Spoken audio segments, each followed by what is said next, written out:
Hello students, good morning. Welcome to our next class about the similarities and dissimilarities between a sample observation and experiment. Because we know that simple observation and experiment are the material grounds of induction. হয় নে নহয় আমি জানো কি বুলি যে সৰল নিৰীক্ষণ আৰু পৰীক্ষণ দুইটা কি হয় আগমনৰ বস্তুগত ভিত্তি হয় so as a kind of observation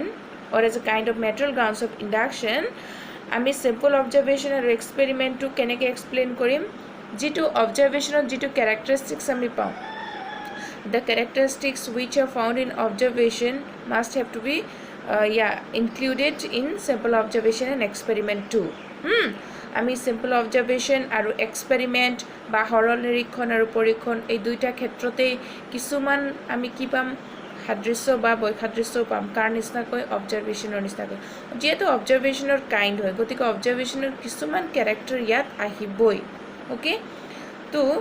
আমি যেহেতু লাষ্ট ক্লাছত আমাৰ সিম্পল অবজাৰভেশ্যন আৰু এক্সপেৰিমেণ্টৰ কি ফিনিছ কৰিছিলোঁ characteristics of simple observation and experiment আমি ডিছকাছ কৰিছিলোঁ লাষ্ট ক্লাছত তো তাত আমি কি দেখিছিলোঁ তাত আমি মই তোমালোকক ইন্ট্ৰ'ড কৰোঁতে কৈছিলোঁ যে তাহাঁতৰ মাজত কিছুমান সিমিলাৰিটি ডিসিমিলাৰিটি ওলাব কিয় ওলাব because both are the kinds of observation so ইয়াত চোৱা while discussing about the first point of similarity between simple observation and experiment is that কি লিখা আছে তোমালোকৰ that both are the kinds of observation okay that's why both are regarded as the perception with a definite purpose in view দুইটা যেহেতু কি হয় প্ৰত্যক্ষ হয় গতিকে দুইটাই এটা উদ্দেশ্য প্ৰমোদিত প্ৰত্যক্ষ মানে দুইটাতে কি থাকিব উদ্দেশ্য থাকিব আৰু উদ্দেশ্য থকাৰ লগতে ই যেহেতু অবজাৰভেশ্যনৰ কাইণ্ড হয় গতিকে ফাৰ্ষ্ট অফ অল ইয়াক আমি কি ক'ম পাৰচেপশ্যন বুলি ক'ম চ' বুকত চোৱা কি লিখা আছে both in simple observation and experiment the perception is directed with a definite purpose in view in both the cases we try to find out the real cause of the event or the phenomena under investigation jitu bostu সম্পর্কে আমি কি করু investigation করু in both the cases of simple observation and experiment okay সৰল নিৰীক্ষণ আৰু পৰীক্ষণৰ ক্ষেত্ৰত আমি যিটো বস্তু লৈ পেনে এনকুৱাৰী ষ্টাৰ্ট কৰোঁ যিটো ইভেণ্টক লৈ পেলাই যিটো ফেনমেনাক লৈ পেনে আমি আমাৰ ইনভেষ্টিগেশ্যনটো ৰান কৰোঁ তাত এটা পাৰ্পছ থাকিব লাগিব হৈছে পাৰ্পছটো ডেফিনেট পাৰ্পছ হ'বই লাগিব কিয় if there is no' any purpose there is no' any mean to investigate it যদি তাত কোনো পাৰ্পছ নাথাকে কোনো উদ্দেশ্যই নাথাকে তাক ইনভেষ্টিগেট কৰিও কোনো লাভ নাই সেইকাৰণে হৈছে okay next point to saba both simple observation and experiment are necessarily selective because in both the cases in both cases we select to perceive the relevant instances that will serve our purpose and reject unnecessary or irrelevant instances itia soa আমি অবজাৰভেশ্যনৰ এটা characteristics পাইছিলোঁ that observation is selective বুলি পাইছিলোঁ হয় নাই ই নিৰ্বাচনাত্মক বুলি পাইছিলোঁ কোনটো পৰ্যবেক্ষণটো এতিয়া সৰল নিৰীক্ষণ আৰু পৰীক্ষণৰ ক্ষেত্ৰতো এটা বস্তু লাগু হৈছে কি যে both are selective কিয় selective হয় in our day to day life we perceive so many events we perceive so many things and it is not possible for us to remind all the things আমাৰ কাৰণে possible নহয় গোটেইখিনি বস্তু মনত থোৱাটো গতিকে এটা সিম্পল উপায় আছে কি যে আমি তাক সিলেকশন কৰিম কেনেকৈ সিলেকশন কৰিম যিটো ইভেন্টত আমাৰ পাৰপ'জ থাকিব যিটো ইভেন্টত আমাৰ উদ্দেশ্য থাকিব সেই ইভেন্ট পাৰ্টিকুলাৰ ইভেন্টক আমি কি কৰিম সিলেক্ট কৰিম আৰু সিলেক্ট কৰি পেলাই যিবিলাক ইৰেলেভেন্ট unnecessary instances আছে হেবিলাকক এলিমিনেট কৰিম বা ৰিজেক্ট কৰিম ৰিজেক্ট কৰা এলিমিনেট কৰা মানে গম পোৱা নহয় অপসৰণ কৰি দিয়া অতৰাই দিয়া উলিয়াই দিয়া কিয় উলিয়াই দিবা বিকজ হেবিলাকে তোমাক কি কৰিব ডিস্টাৰ্ব ক্ৰিয়েট কৰিব কি কৰিবৰ কাৰণে অবজাৰভেশ্যন কৰিবৰ কাৰণে সিম্পল অবজাৰভেশ্যন আৰু এক্সপেৰিমেণ্টৰ ক্ষেত্ৰত তোমাক ডিস্টাৰ্ব ফিল কৰোৱাব সেই কাৰণে তোমাৰ যিটো ইভেন্টত যিটো ফেনোমেনাত তোমাৰ কি আছে পাৰপ'জ আছে hey phenomena hey that on that particular phenomena you have to select it and to run your investigation So that is one kind of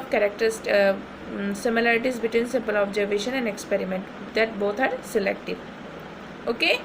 to find out the main purpose or to find out the main aim of any event, both are trying to select the particular instances and reject the irrelevant ones. আমি যিবিলাক irrelevant আছে সেইবিলাকক কি কৰিম, reject কৰি দিম। হৈছে? Okay, next চাবা, নেক্সট কি লিখা আছে, both simple observation and experiment are regulated perception. আমি জানো যে দুইটাতে কি থাকে, উদ্দেশ্য থাকে। Both are regulated perception. In both cases, we regulate our scattered mind towards those objects of relevant instances and perceive them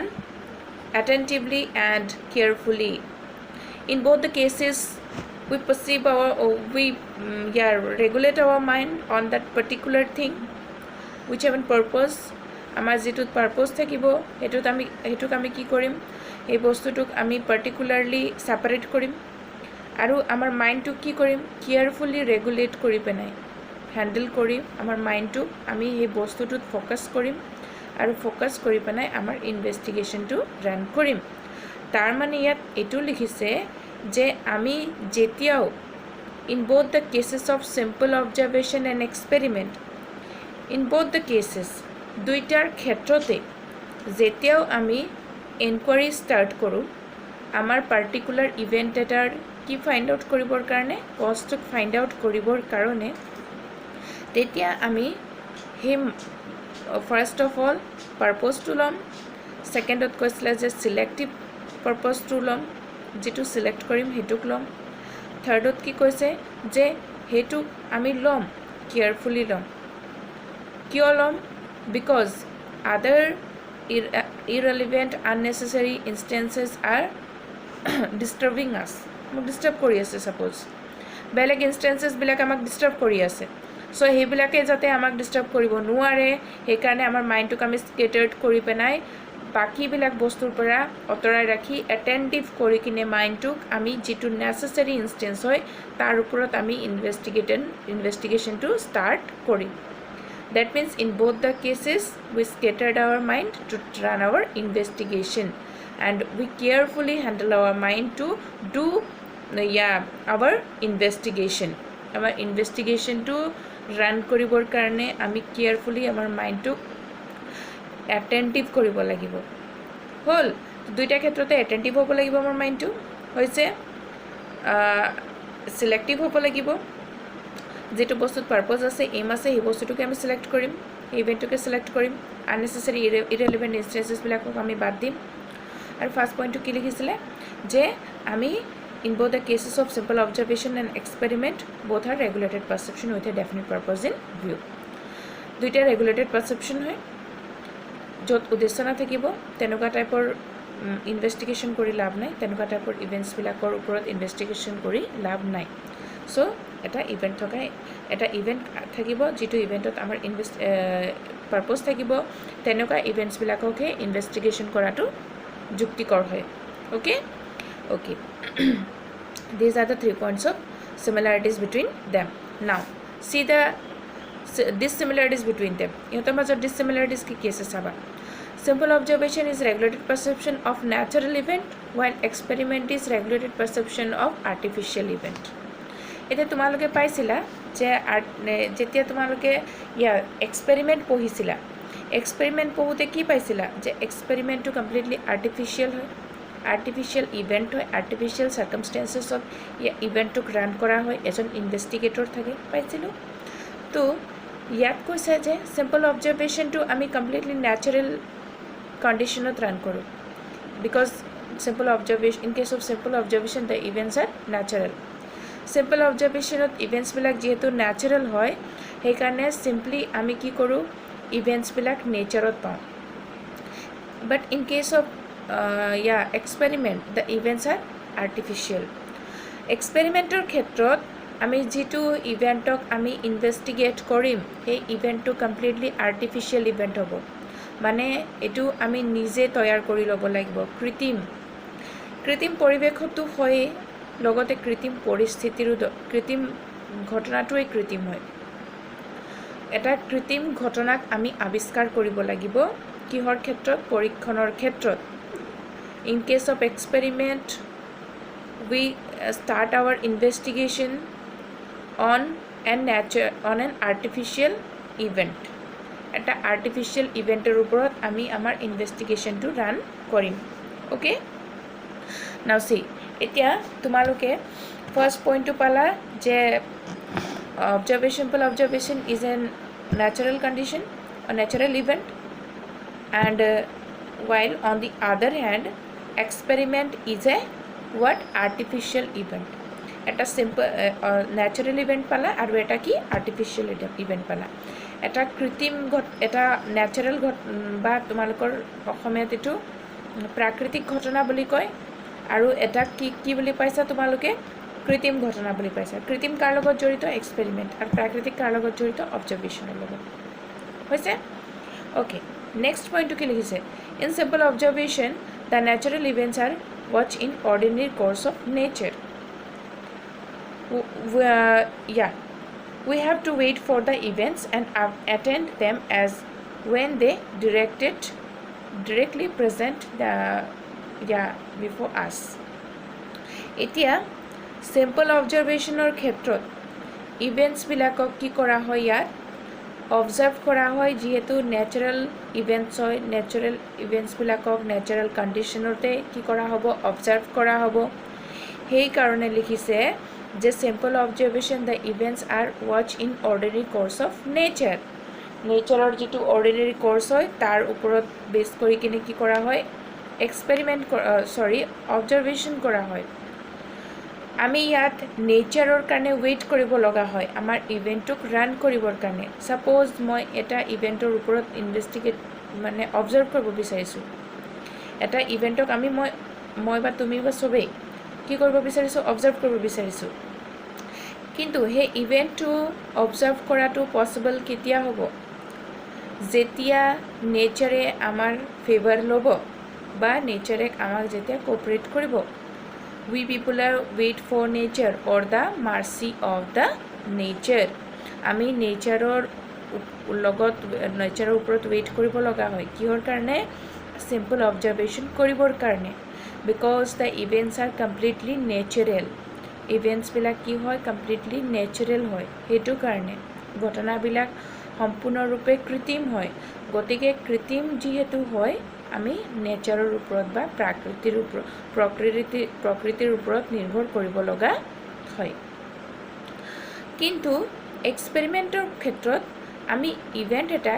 investigate কৰিবৰ কাৰণে প্ৰকৃতিৰ ওপৰত নিৰ্ভৰ কৰিব লগা নহয় বুজিছা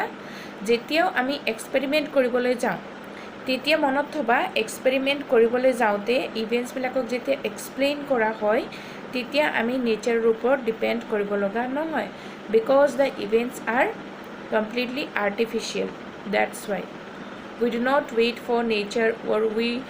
do not depending upon nature to do our investigation in case of experiment why because the events are completely artificial that's why we do not need wait for nature okay so etat nature oporot wait koribo laga hoy invest amar observationer karone ba observe koribor karone এটা ইভেন্টক কিন্তু in case of experiment পৰীক্ষণৰ ক্ষেত্ৰত কিন্তু আমি নেচাৰৰ ওপৰত wait কৰিব লগা নহয় ইভেন্টক ৰান কৰিবৰ কাৰণে হৈছে ওকে সেকেন্ড পইণ্টটো কি লিখিছে চোৱা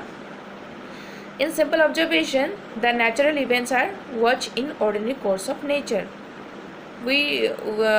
to wait for the events এটো কলো মই তোমালোকক সেকেন্ড পইণ্টটো কোৱা হ'ল ফাৰ্স্ট পইণ্টটো কোৱা হ'ল যে অবজাৰভেশ্যনটো ৰেগুলেট ফাৰ্স্ট পইণ্টটো কি আছিলে অবজাৰভেশ্যনটো এটা ৰেগুলেটেড পাৰসেপশ্যন হয় এটা ডেফিনেট পাৰপাস লৈ পিনে আমাৰ ইনভেস্টিগেশ্যনটো ৰান কৰা হয় বা অবজাৰ্ভ কৰা হয় আৰু সিম্পল এক্সপেৰিমেন্টটো কি হয় তোমাৰ আৰ্টিফিশিয়াল ইভেন্ট হয় হ'ল নেক্সট সিম্পল অবজাৰভেশ্যনটোত কি কৰা হয় আমি ইভেন্টছ বিলাক অবজাৰ্ভ কৰিবৰ কাৰণে আমি নেচাৰৰ ওপৰত ওয়েট কৰিব লগা হয় কিন্তু এক্সপেৰিমেন্টৰ ক্ষেত্ৰত আমি নেচাৰৰ ওপৰত ওয়েট কৰিব লগা নহয় কিয় the events are completely artificial and these are happening in artificial conditions that is in a laboratory বুলি ক'ব পাৰা গতিকে নেচাৰৰ ওপৰত ৱেইট কৰিব লগা নহয় সো ইয়াত দুটা ডিসিমিলাৰিটিজ আছে সিম্পল অবজাৰভেশ্যন আৰু এক্সপেৰিমেণ্টৰ ইয়াত দুটামান তোমাৰ কি আছে কথা আছে দেই সেই দুটামান কথা হ'ল কিছুমান তোমাৰ লজিচিয়ানছ ফিলছফাৰ্ছে কৈছে সেইবিলাক তোমালোকৰ এক্সামত আহে কোনে কৈছিলে who said this that observation is finding a fact and experiment is making one কোনে কৈছিলে বেইনে কৈছিলে এনেকুৱা কিছুমান টপিকছ আছে ইয়াৰ কোটেশ্যনছ আছে সেই কোটেশ্যনছবিলাক পঢ়িবা পেজ নম্বৰ 55ত অসমীয়াত সৰি ইংলিছত আৰু এছামিছত আছে পেজ নম্বৰ 65-66 এনেকৈ ইনক্লুড কৰা হৈছে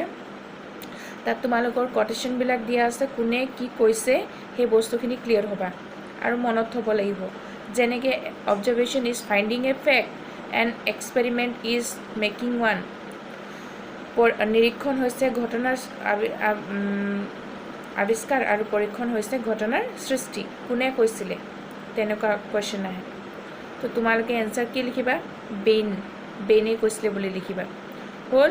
সো এইবিলাকে সিমিলাৰিটিজ আৰু ডিসিমিলাৰিটিজ আছিলে আৰু কিছুমান কোটেশ্যনছ আছে সেইবিলাক মনত থ'বা নেক্সট ক্লাছ আৰু এটা টপিক আছে আমাৰ এই টপিকটোৰ ওপৰত বেছ কৰিম আমাৰ চেপ্টাৰটো ফিনিছ কৰিম okay bye bye take care students